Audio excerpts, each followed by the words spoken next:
E se, antes mesmo do fim começar, um homem vivo fosse levado além do véu e visse o trono de Deus, não na morte, mas ainda respirando, numa ilha solitária com pedras rachadas e sal nos pulmões, João, o último apóstolo vivo, teve uma visão que vai te deixar sem palavras.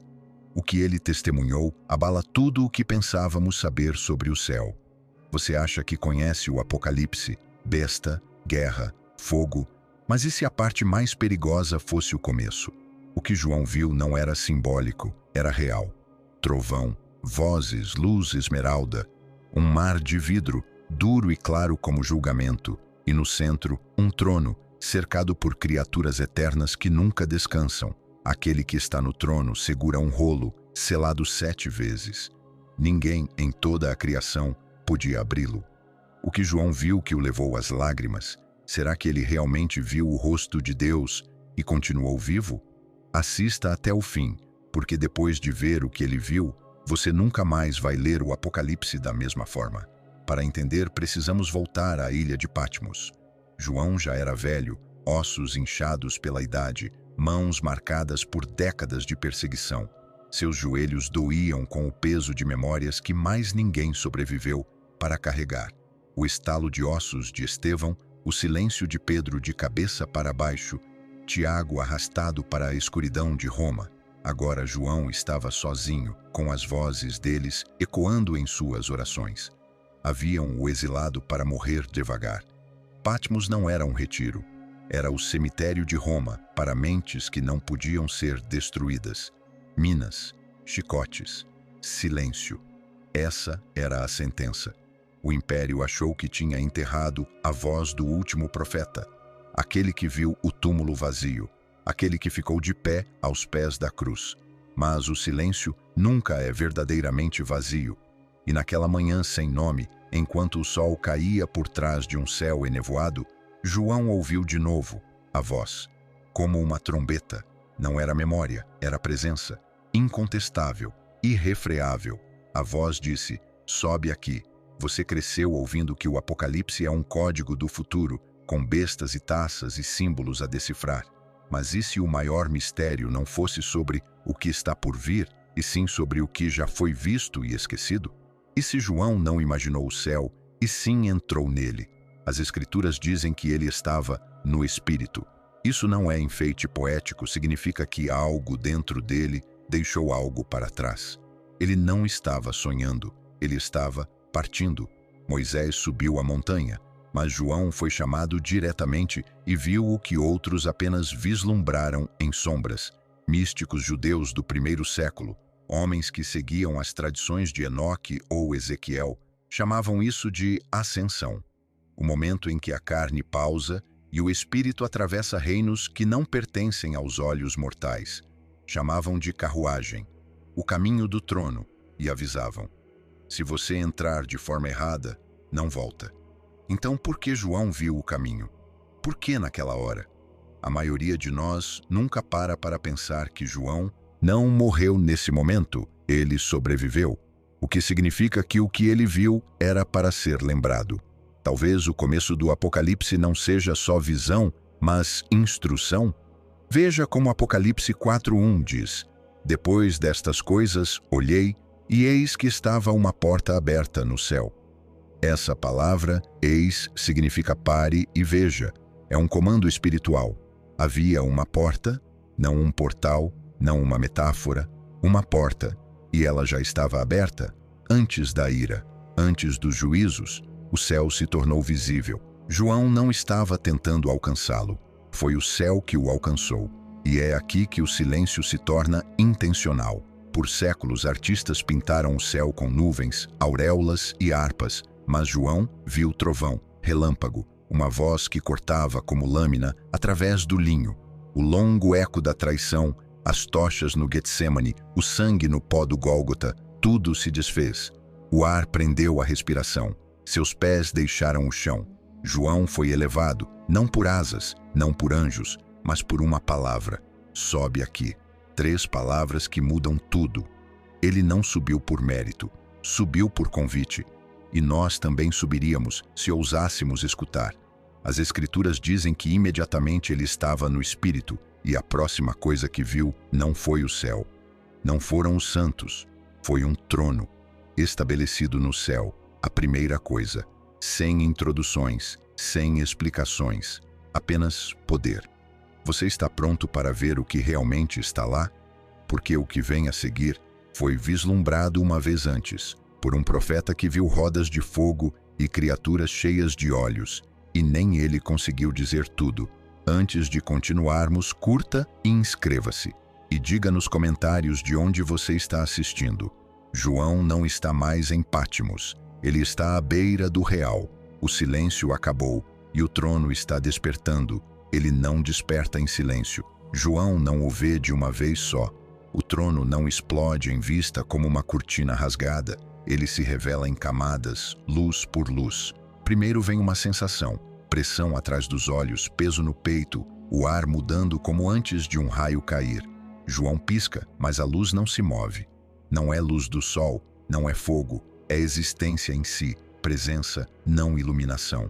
Você já leu sobre o trono de Deus, mas palavras nunca preparam. Ele olha para cima, se é que cima pode descrever, e vê, estabelecido no céu, não flutuando, não tremeluzindo, estabelecido, fixo, absoluto, e aquele sentado sobre ele sem rosto, sem forma, apenas cor, jaspe e sardônio, ardendo como sangue refratado em cristal. Ao seu redor, um halo esmeralda, não acima, mas em torno do trono, uma coroa de luz viva. Este não é um céu de vitral, nem nuvens macias ou auréolas. Este é o trono como tempestade, como templo, como tribunal. Relâmpagos partem do seu centro, vozes ressoam como trovão retrocedendo pela eternidade. Diante dele se estende um mar de vidro, claro como cristal, liso como julgamento. Consegue imaginar isso? Não é água, nem pedra, é algo entre os dois. Um espelho que revela tudo e não reflete nada. Além do vidro, 24 anciãos, vestes brancas como neve, coroas de ouro, rostos curvados, silêncio. Quem são eles? Alguns dizem os patriarcas e os apóstolos, 12 tribos, 12 testemunhas. Outros os governantes angelicais que Paulo chamou de tronos. Tradições antigas até sussurravam sobre vigilantes restaurados pela misericórdia, permitidos a permanecer perto do trono como alerta e maravilha. Especulativo, sim, mas o mistério não aumenta a reverência? 24 figuras eternas, imóveis, sem idade, olhos fixos para sempre no centro. Ao redor deles ardem 7 lâmpadas. João escreve: estes são os 7 Espíritos de Deus, não 7 seres, mas plenitude. Espírito completo, fogo como presença. Se você conhece o design do templo, isso deve soar familiar. Porque o que João vê não é apenas o céu, é o templo verdadeiro. O santuário de Salomão era a sombra, a menorá de ouro era uma cópia. A pia de bronze, os querubins, o lugar santo, tudo espelhava o que João agora habita. O mar de vidro é a grande bacia. O trovão é o som do incenso respondido. Agora a visão se estreita. Ao redor do trono, 4 criaturas viventes se movem, asas em ação, olhos por toda parte. Por ora, pairam na sombra, circulando, esperando. Tudo naquele tribunal se move em torno de um centro, o trono. Tudo, anjos, anciãos, cânticos, o próprio tempo, gira ao seu redor. E o trono fala através do silêncio.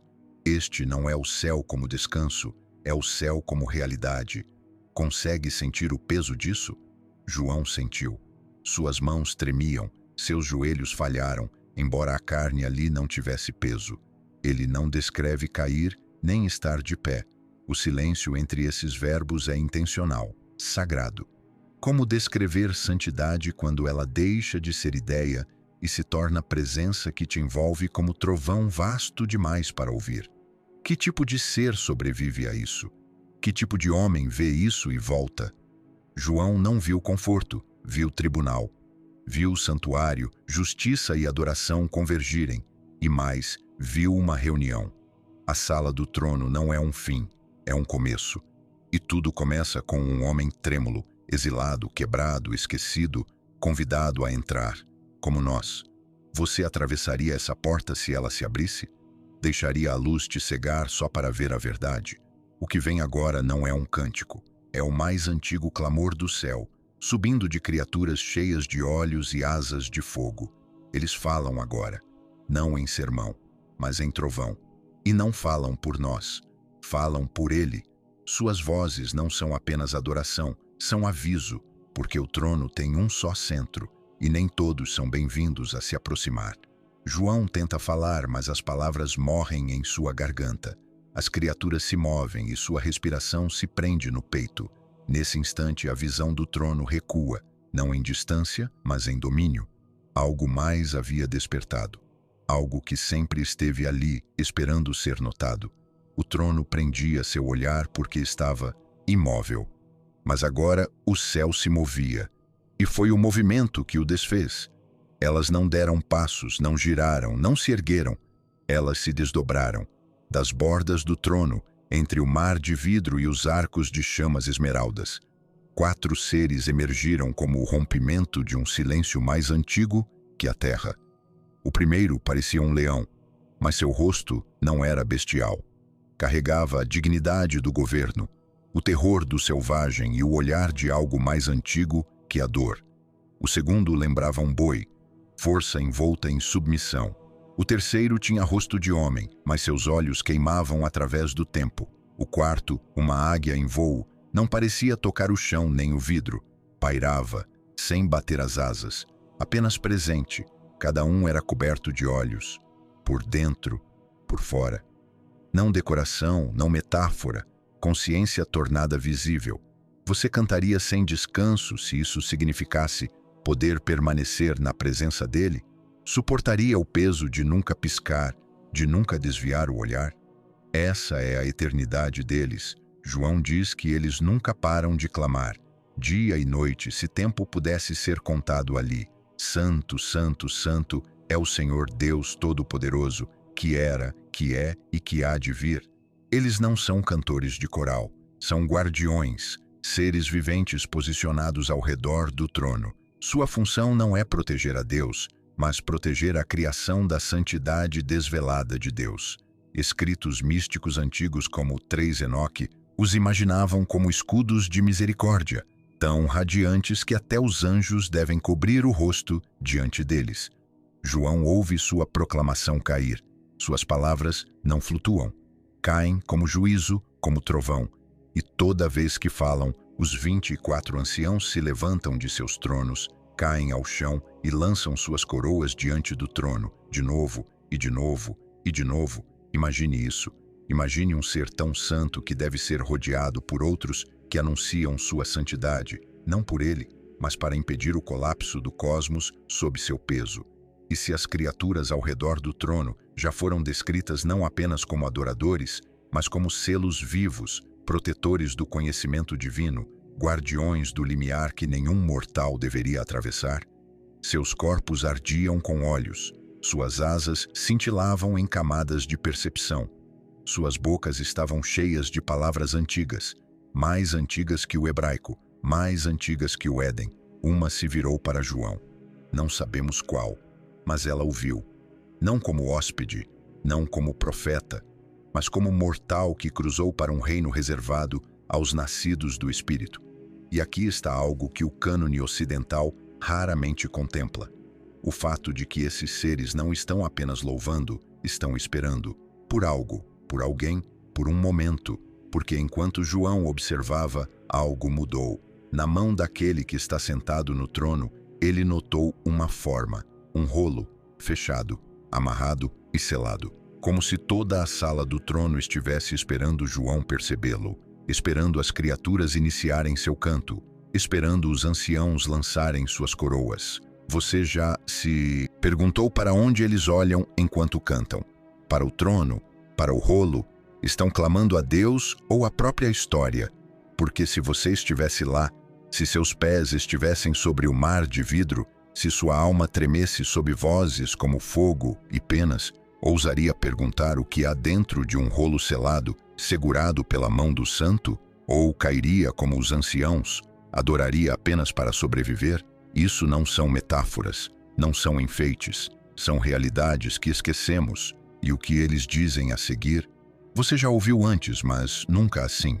O canto se eleva, as asas se erguem, a sala estremece, a luz esmeralda começa a pulsar. E no peito de João algo se parte. Não um osso, não um pensamento, algo mais fundo. Porque quando seus olhos se voltam para o rolo, pela primeira vez, ele sente tristeza. Uma tristeza que não pertence ao exílio, mas à eternidade. Porque naquele rolo há algo que nenhuma criatura ousou tocar. E ainda assim, nenhuma criação pode ser salva sem ele. Mas por agora, ninguém se move. Ninguém dá um passo. O cântico continua. O trono arde. Os vigilantes esperam. E João chora em silêncio, não por aquilo que viu, mas por aquilo que mais ninguém pôde ver. Ele viu antes de entender. A princípio, era só uma forma, um objeto simples na mão direita daquele que está sentado no trono. Mas nada no céu é simples. Era um rolo, selado, amarrado 7 vezes, e à medida que o olhar de João se fixava nele, todo o movimento cessou. As criaturas pararam, os anciãos congelaram, o céu, vivo com trovões e cânticos momentos antes, agora prendia a respiração. Não era um silêncio de paz, mas de contenção, como se a própria criação não ousasse se mover. Nem mesmo as criaturas cantavam. Era possível ouvir a imobilidade, e de algum modo, esse silêncio era mais alto que o trovão. Quanto mais João olhava, mais insuportável se tornava o silêncio. Não era vazio, era contenção, expectativa comprimida em espera. O rolo não apenas pausara o céu, ele o revelara. Poucos param aqui tempo suficiente para sentir este momento. Aquele rolo não era um símbolo, não era apenas uma imagem, era o centro da história divina, selado pela mão do próprio Deus. Alguns mestres antigos acreditavam que tais rolos continham mais que palavras. Alguns o chamavam de escritura da criação, o documento legal da reivindicação de Deus sobre montanhas, rios e almas. Outros o chamavam de rolo da guerra, o documento que liberaria o juízo e expulsaria o mal da terra. Alguns até se perguntavam se ali estariam os nomes ocultos dos anjos e as palavras finais de Deus, ditas uma única vez no fim dos dias. Mas naquele momento, João não sabia nada disso. O que ele sabia era que ninguém se movia. Ele esperou, observou, esperou com esperança, mas nem mesmo os anciãos se levantaram, nem as criaturas desviaram os olhos do trono, e o céu permaneceu imóvel, até que algo dentro dele se partiu. Ele começou a chorar, não com tristeza humana. Era diferente, eram lágrimas de uma alma diante de uma crise cósmica. O que acontece se ninguém for digno? O que acontece se o rolo permanecer selado? E se a redenção estiver trancada e o fim do mal nunca chegar? O rolo havia se tornado uma pergunta, pendendo na sala do trono de Deus, sem resposta. Não porque Deus não soubesse, mas porque a criação não tinha o que responder. Os olhos do céu procuravam, mas não encontravam ninguém. Ninguém no céu, ninguém na terra, ninguém debaixo da terra. O silêncio não era atraso, era declaração.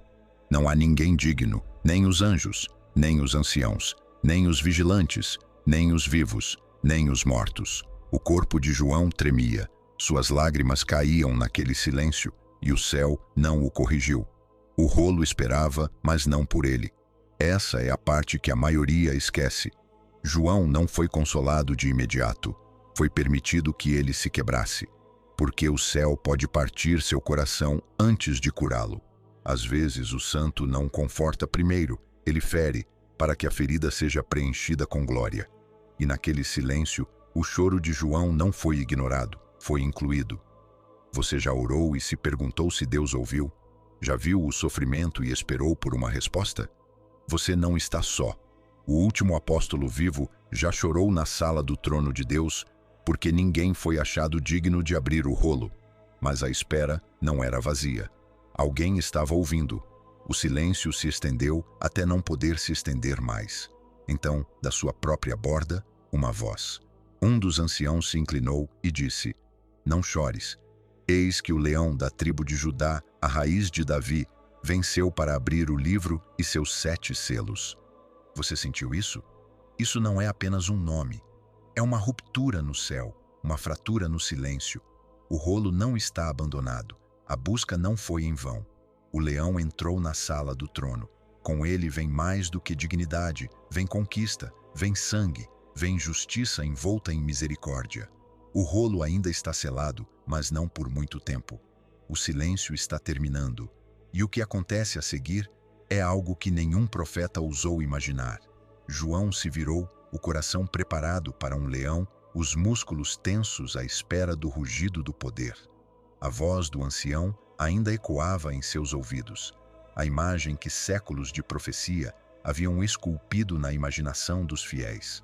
João esperava força, majestade, talvez um rei em armadura, coroado e radiante. Em vez disso, o fôlego lhe travou no peito. O que estava diante do trono não era um leão. Era um cordeiro, pequeno, imolado, ainda marcado pelas feridas. O ancião havia dito leão, e o céu não o corrigira. O poder do leão sempre esteve oculto no sacrifício do cordeiro, e foi esse cordeiro, não uma besta trovejante, que caminhou diretamente até o trono de Deus e tomou o rolo de sua mão.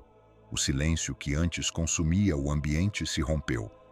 As 4 criaturas viventes se prostraram. Os 24 anciãos lançaram suas coroas ao chão.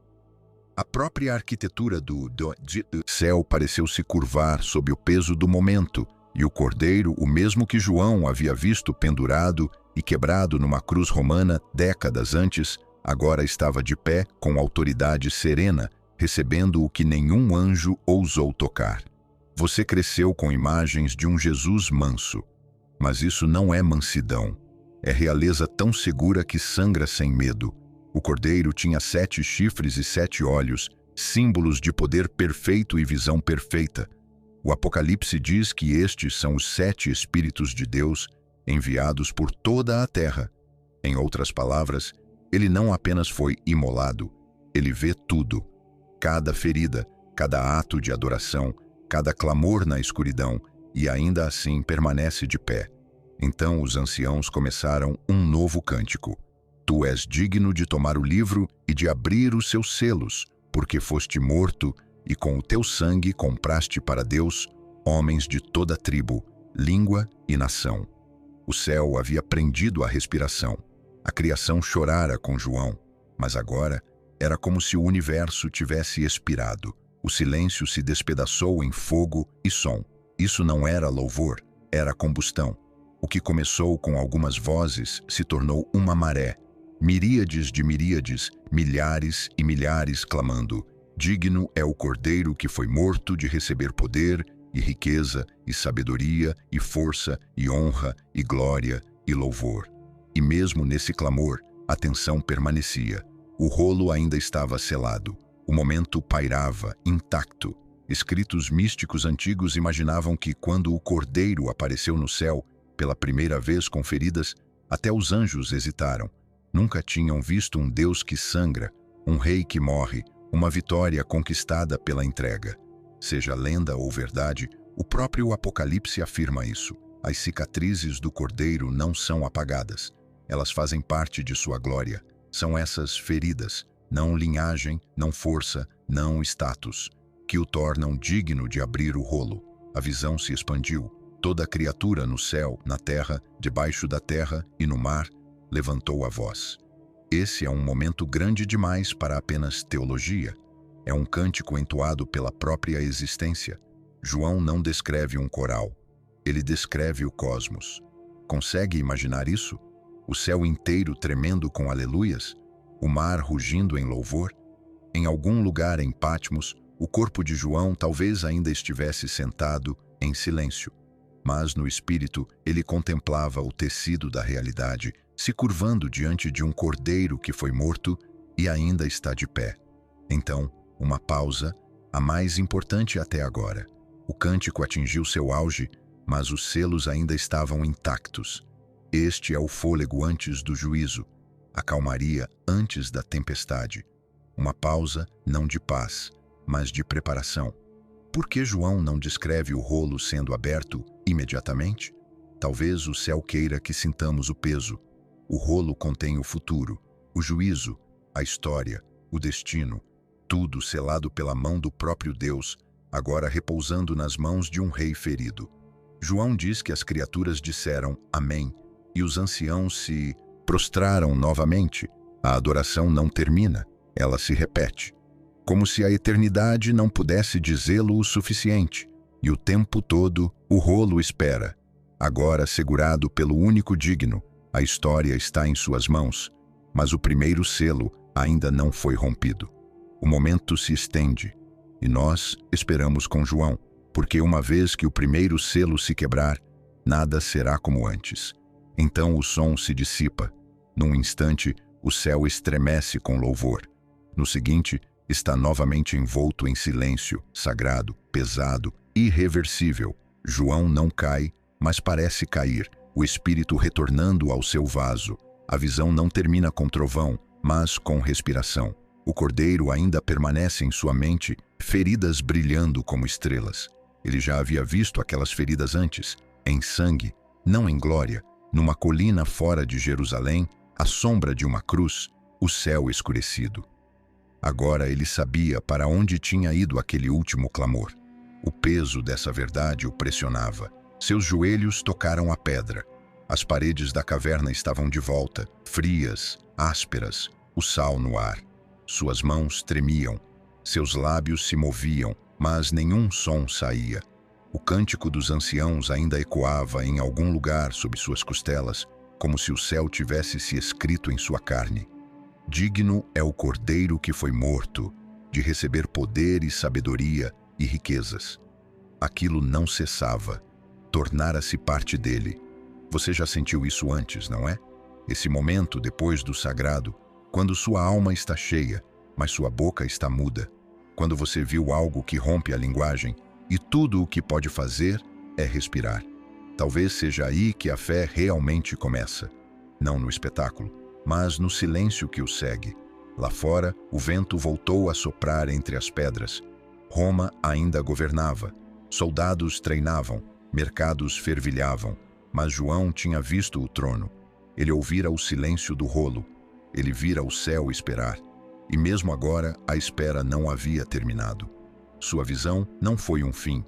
Foi uma iniciação, um começo envolto em glória. O rolo foi tomado, mas os selos permanecem. O verdadeiro desenrolar ainda está por vir. Porque ele, o último dos 12, deixado para morrer sozinho numa ilha esquecida. Talvez porque as maiores revelações não sejam dadas em templos, mas em cavernas. Não quando estamos fortes, mas quando estamos despidos. E se essa visão não fosse apenas para ele, mas para nós? O cordeiro ainda carrega as feridas. O rolo ainda está se abrindo. E no silêncio entre seus selos, a criação ainda espera. Talvez por isso João chorou, não porque o céu falhou, mas porque o céu esperava. E nessa espera, ele sentiu o peso de toda a alma que já perguntou: até quando, Senhor? O Apocalipse nunca foi feito para ser resolvido como um enigma, mas sentido como uma ferida, uma promessa, uma virada. Então pergunte a si mesmo: o que João viu que ainda estamos cegos para enxergar? Que parte do silêncio do céu ainda se desdobra ao nosso redor?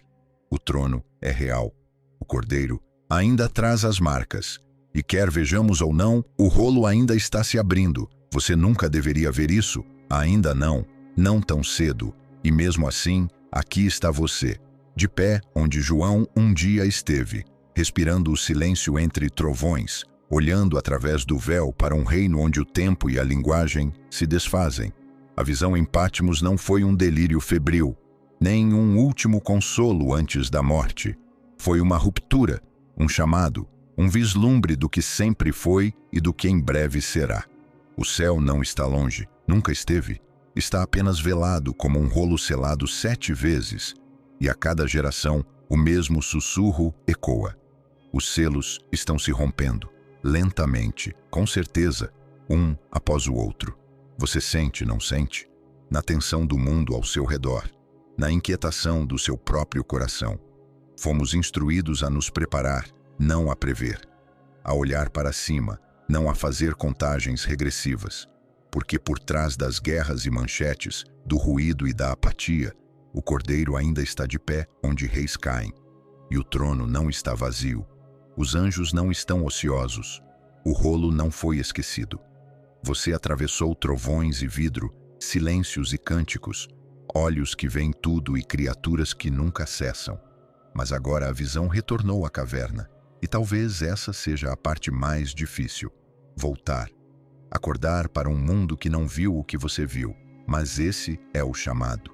Não permanecer no céu, mas levar o céu com você.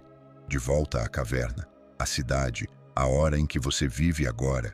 Você pode viver como quem viu o trono, adorar como quem ouviu o cântico, esperar como quem sabe que o Cordeiro já tomou o rolo, mesmo que os selos ainda estejam se rompendo. Isso não é o fim, é apenas o desvelar.